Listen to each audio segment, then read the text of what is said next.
तो आप लोगों को पहले दो नियम बताए गए मेंडल के। पहला कौन सा था? प्रभाविता का नियम। दूसरा था पृथक्करण का नियम। पृथक्करण को दो नियम से जानते हैं, पृथक्करण और युग्मक की शुद्धता का नियम, जो आपको पहले वीडियो में या पहले आपको बताया जा चुका है सीधे। अब आपको तीसरा नियम जो काफी टिपिकल है, वो कैसा है? दो प्रकार से नियम है। एक कहते हैं उसको सतत अवयवों का नियम, या आता है मेंडल का द्विसंकरीय संकरण बताइए, या द्विसंकरीय संकरण का अनुपात बताइए, ऐसे करके क्वेश्चन आता है। तो इस नियम को जानने के लिए सबसे पहले हम दो चीजों का ध्यान रखते हैं। आपने पहले पौधे को देखा था, शुद्ध लंबे थे और शुद्ध बौने थे। अब पौधे के आकार व रंग के बारे में ध्यान रखना है। तो जब तीसरा नियम निकला या द्विसंकरीय संकरण निकला, तो उसमें क्या बताया गया कि जो पौधा था वो दो प्रकार का था। एक था गोल व पीला और दूसरा था झुर्रीदार हरा। तो इसके लिए एक सिंबल ले लेते हैं, गोल पीला और झुर्रीदार हरा। गोल के लिए आर, गोल के लिए कैपिटल आर, और फिर पीले के लिए कैपिटल वाई। ठीक, राउंड और येलो।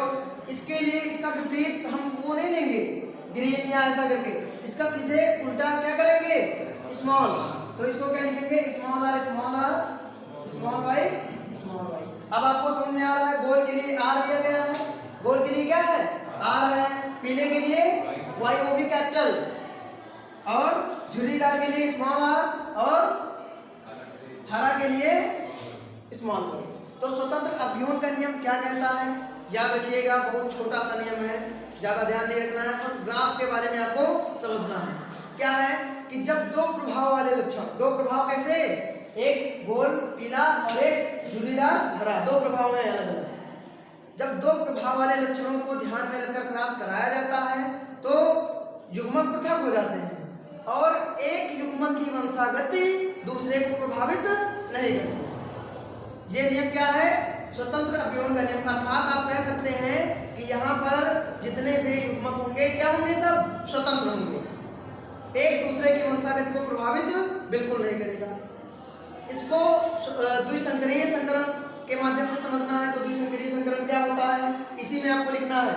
द्विसंकरीय संकरण क्या कहते हैं कि जब दो विभिन्न लक्षणों वाले या दो तुलनात्मक लक्षणों वाले पौधे को ध्यान में रखकर क्रॉस कराया जाता है, तो उस क्रॉस को या उस संकरण को द्विसंकरीय या द्विसंकर संकरण कहते हैं। इसका एक उदाहरण है मटर। जो मेंडल ने मटर का पौधा लिया, वो बीज आवरण और बीज के आकार के आधार पर लिया था। बीज का आवरण क्या था? गोल और झुर्रीदार। रंग कौन सा था? पीला और हरा।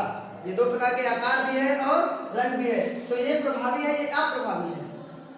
ये प्रभावी है और ये अप्रभावी है। गोल झुर्रीदार ये प्रभावी है, उसका लक्षण है वो प्रभावी है। क्यों प्रभावी है कि नहीं है? झुर्रीदार है, छोटा प्रभावी है, लेकिन ये उसका आकार है, उसका रंग है। तो द्विसंकरीय संकरण में जब प्रथम क्रॉस कराया गया तो दो प्रकार के बीज निकले थे, एक था गोल और एक था पीला। F1 में जब इसमें F1 में क्रॉस कराया गया तो कितने प्रकार के पौधे थे? दो प्रकार के, गोल पीले। और जब F1 का क्रॉस कराया गया पुनः, जब F1 का पुनः क्रॉस कराया गया मतलब F2 में, तो चार प्रकार के बीज निकले थे, चार प्रकार के पौधे उत्पन्न हुए थे। वो कौन कौन से थे? अब देखो, जो युग्मक आपको बनाने हैं वो बनाने के लिए हम दोनों लक्षणों को ध्यान में रख लेते हैं। एक है F1 पीढ़ी में क्या निकला? F1 पीढ़ी में गोल पीला, मतलब आर और वाई। ऐसे ही इसका भी निकलेगा, झुर्रीदार हरा भी निकलेगा, झुर्रीदार आर और वाई। अब ये कौन सी पीढ़ी है? F1 प्रथम। और प्रथम पीढ़ी का फिर पुनः क्रॉस कराएंगे तो इसके जो युग्मक हैं, उसके जो पुत्र हैं, कितने प्रकार के निकलेंगे? मतलब सीधे आप कह सकते हैं उसके बीज चार प्रकार के हो जाएंगे। तो चार प्रकार के कौन कौन से, वो जानने के लिए हम ग्राफ बनाते हैं। तो ग्राफ के लिए हम सबसे पहले क्या करेंगे? जो अक्षर हैं एक तरफ कर लेंगे, आर को एक तरफ और वाई को एक तरफ। अब इसको इरेज कर दें।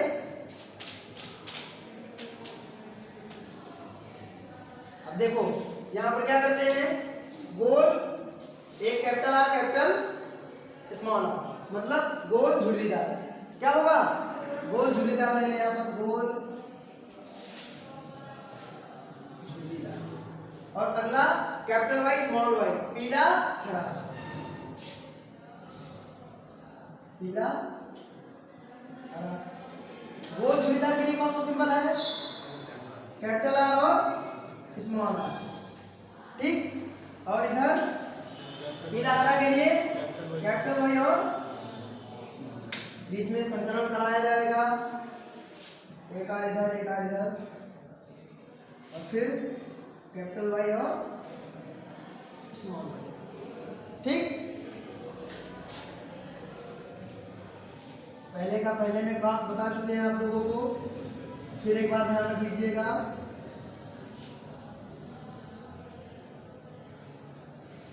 क्रॉस से ही नियम का पता चलता है कि सही है या गलत है। तो यहाँ पर क्या निकला, कैपिटल आर और स्मॉल आर, हाँ कैपिटल आर और कैपिटल वाई। अगला कैपिटल आर और स्मॉल वाई, अगला कैपिटल वाई और स्मॉल आर, अगला स्मॉल आर और, ठीक। कैपिटल आर कैपिटल वाई किसके लिए है, गोल और capital R capital Y, capital R ये होगा, कैपिटल वाई ये होगा, ठीक। इधर देखो स्मॉल आर ये होगा और स्मॉल वाई। अब देखो आर वाई मतलब गोल पीला, क्या होगा, गोल पीला। पहला पौधा है तो चारों नाम आप लिख लीजिए, पहला चार बताए हैं ना अभी, तो चारों लिख लीजिए आप, मैं लिख रहा हूं। और फिर ये क्या होगा, गोल, अगला पीला और झुर्रीदार, पीला झुर्रीदार, और अगला झुर्रीदार। और ये चार प्रकार के पौधे हैं। ये कितने प्रकार के जो पौधे हैं, प्रभावी है ये, आगे पीछे से कुछ मतलब नहीं है। यदि कोई आगे पीछे हो रहा है उससे मतलब नहीं, जब हम आगे बनाएंगे तो उसको ध्यान में रखना है कि आपका जो प्रभावी है वो आगे होना चाहिए। तो इसको कैपिटल आर आगे भी कर सकते हो और स्मॉल वाई पीछे, लेकिन कैपिटल वाई आगे करेंगे क्योंकि वो प्रभावी है। यहाँ पर वाई प्रभावी है।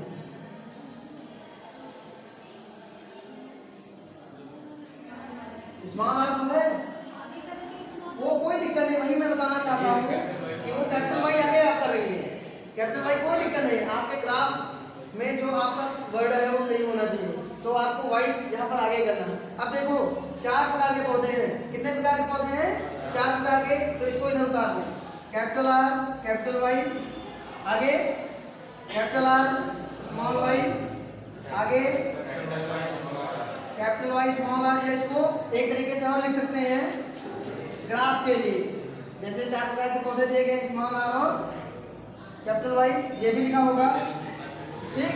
आगे क्या होगा, और होगा स्मॉल आर और, ठीक। तो आगे हो गए आर आर आगे हो गए, तो यहाँ पर आर आर जी आगे कर दो, ये आर आगे है तो ये आर आगे। अब देखो ये चार प्रकार के पौधे हैं, ये कितने प्रकार के पौधे हैं। अब जो द्विसंकरीय संकरण का अनुपात आता है क्वेश्चन में कि द्विसंकरीय संकरण का अनुपात बताइए, या मेंडल की जो वंशागति को एक लक्षण प्रभावित दूसरे को प्रभावित नहीं करता है, तो कैसे प्रभावित नहीं करता है उसके लिए हमको ग्राफ बनाना होता है। तो उसके लिए ग्राफ बनाने के लिए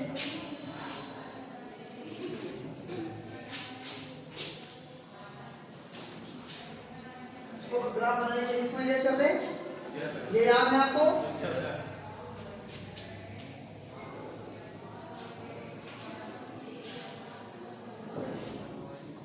देखो देखो यहाँ पर सबसे पहले जनक का नाम लिखेंगे। जनक का, जनक कौन है? जनक कौन है? Capital R capital Y small R small Y small Y, ये आपके जनक है, मतलब P1 पैतृक P1। तो पौधे कितने प्रकार के हैं? 2 प्रकार के। कौन कौन से? फूल पीले, और इधर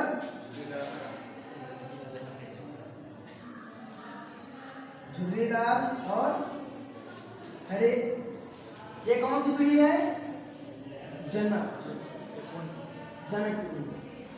F1 ये नहीं होगी। जनक पीढ़ी में क्या करेंगे? इसको P1 भी लिखते हैं, जनक पीढ़ी को। ठीक, पौधे का नाम तो सिंबल लिख ले। सिंबल क्या होगा? कैपिटल वाई स्मॉल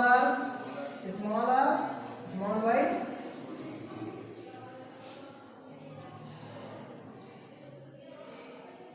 इनसे क्या निकलेगा? F1। इनसे क्या निकलेगा? F1। तो F1 निकलेगा तो क्या आएगा? कैपिटल आर स्मॉल आर और फिर कैपिटल वाई स्मॉल वाई, जो भी आपको दिखाया गया है स्मॉल वाई। ये क्या होगी? F1, संतानीय या पुत्रीय पीढ़ी, F1 पीढ़ी मतलब प्रथम पीढ़ी। ठीक, इससे फिर प्रसंकरण कराया गया, दोबारा संकरण कराया गया, तो क्या निकला? 4 F2, 4 प्रकार के पौधे निकले। कितने प्रकार के? 4 प्रकार के। कौन कौन से? Capital R capital Y capital R small Y, फिर स्मॉल आर कैपिटल वाई और स्मॉल आर। ये कितने प्रकार के पौधे हैं? ये कौन सी पीढ़ी होगी?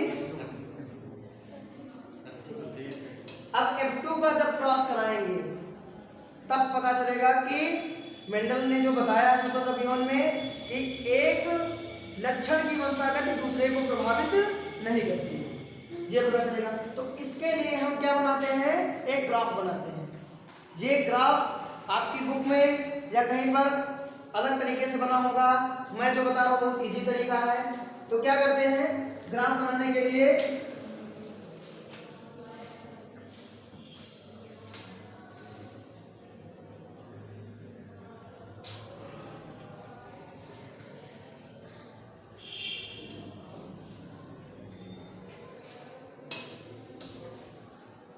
एक, 2, 3 और ये, ठीक।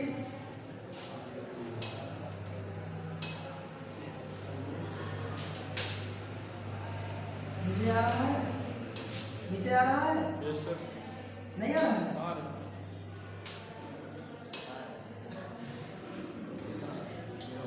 ठीक, 4 प्रकार के पौधे हैं, चारों के नाम यहां पर उतार लेंगे।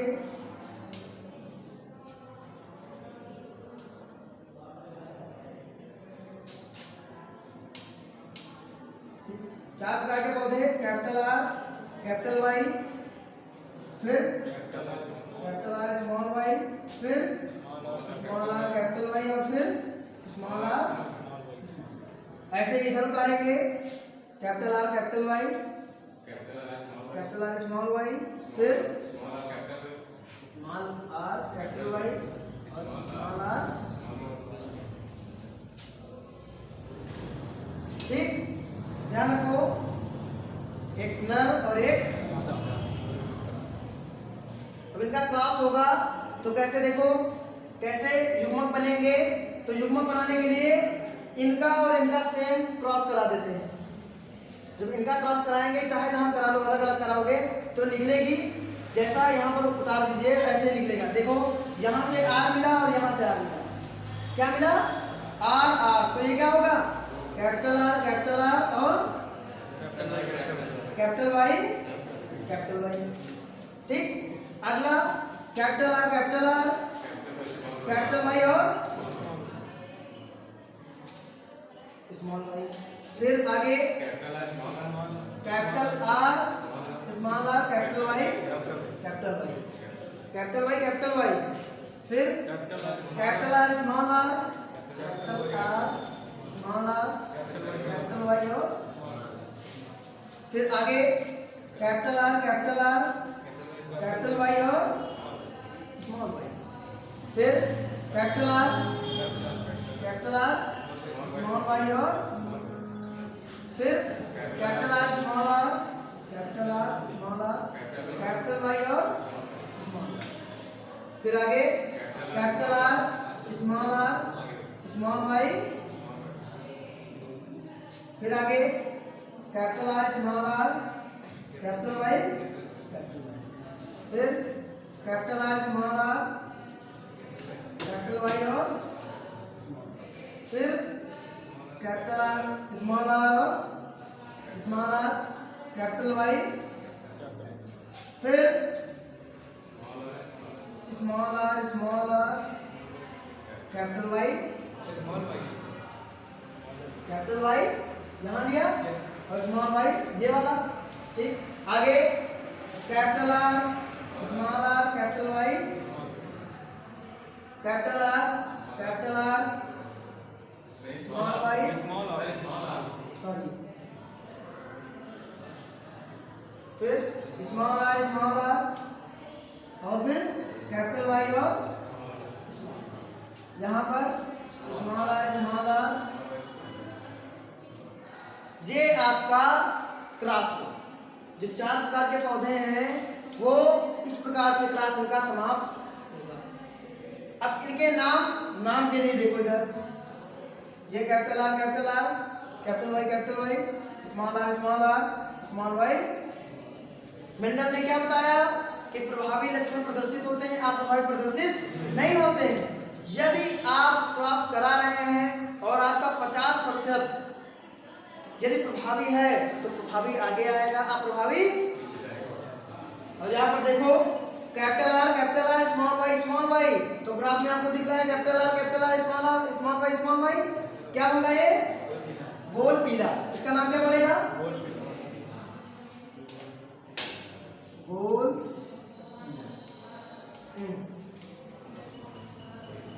ठीक, गोल पीला। इसका नाम एक लक्षण केवल अप्रभावी है, इसका 3 क्या है प्रभावी, तो प्रभावी प्रदर्शित होगा, क्या होगा गोल पीला।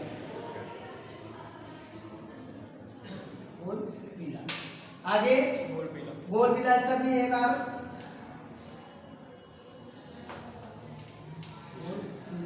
इसका भी एक प्रदर्शित है, एक अप्रभावी, एक प्रभावी, एक अप्रभावी।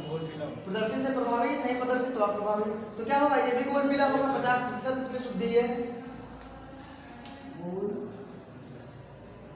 पीला। ठीक, यहाँ पर भी प्रभावी है गोल पीला, फिर ये गोल पीला, फिर ये भी गोल पीला होगा कि नहीं होगा गोल पीला। फिर ये देखो कैपिटल आर स्मॉल वाई, ये क्या निकलेगा गोल, और स्मॉल वाई किसके लिए है तो इसको क्या कहेंगे गोल हरा। देखो capital R small Y small Y क्या होगा गोल और पीला, क्योंकि आधा है ना तो गोल पीला।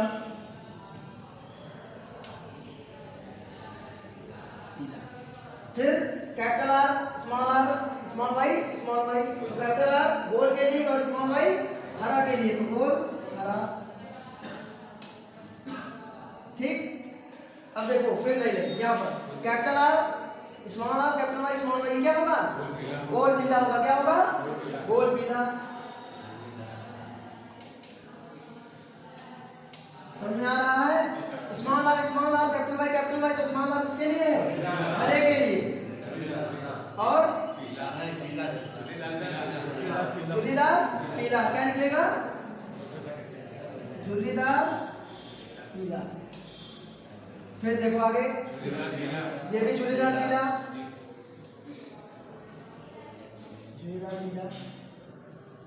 देखो capital R small R, capital R किसके लिए? गोल।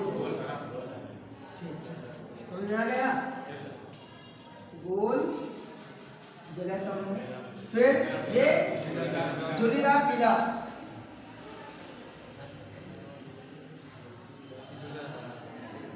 फिर ये केवल क्या आएगा? प्रथम अनुपात वाला आएगा, जो सबसे हटके है, जो आपका पहला निकला है। तो ये क्या होगा?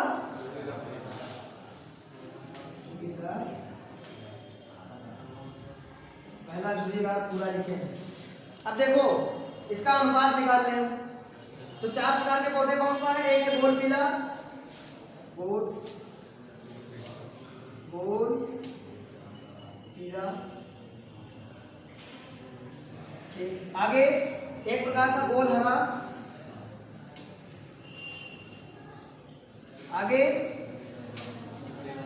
गोल हरा, फिर उसके बाद झुर्रीदार पीला, झुर्रीदार पीला है ना, और लास्ट क्या है? झुर्रीदार। ठीक, अब गोल कितने हैं?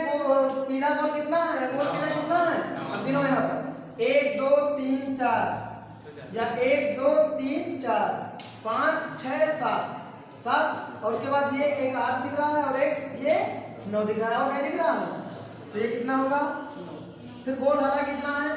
1 2 और 3, और कहाँ है? अब झुर्रीदार पीला देखो, झुर्रीदार पीला 1 2 3, और झुर्रीदार हरा कितने हैं? केवल 1। तो ये क्या होगा? अब इसका अनुपात में लिख लो इसको। तो अनुपात में कैसे लिखेंगे? 9 अनुपात 3 अनुपात 3 अनुपात। ये द्विसंकरीय संकरण का अनुपात है। अब देखो मेंडल ने क्या कहा स्वतंत्र अभियान में कि एक लक्षण की वंशागत दूसरे लक्षण को प्रभावित नहीं करती है। तो ये देखो 9 जो रेशियो आपका गोल पीला का निकला, तो ये क्या गोल हरे को प्रभावित किया इसने?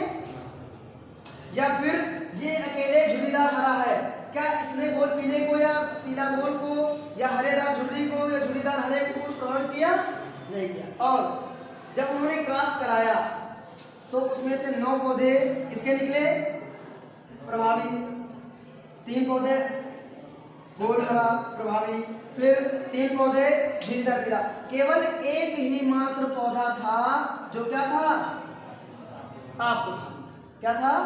आप। तो उस नियम के हिसाब से यदि एक आप कोई काम कर रहे हैं और एक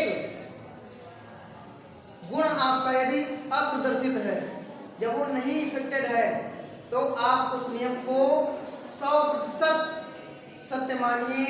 ये मेंडल के हिसाब से शुद्धिकरण है।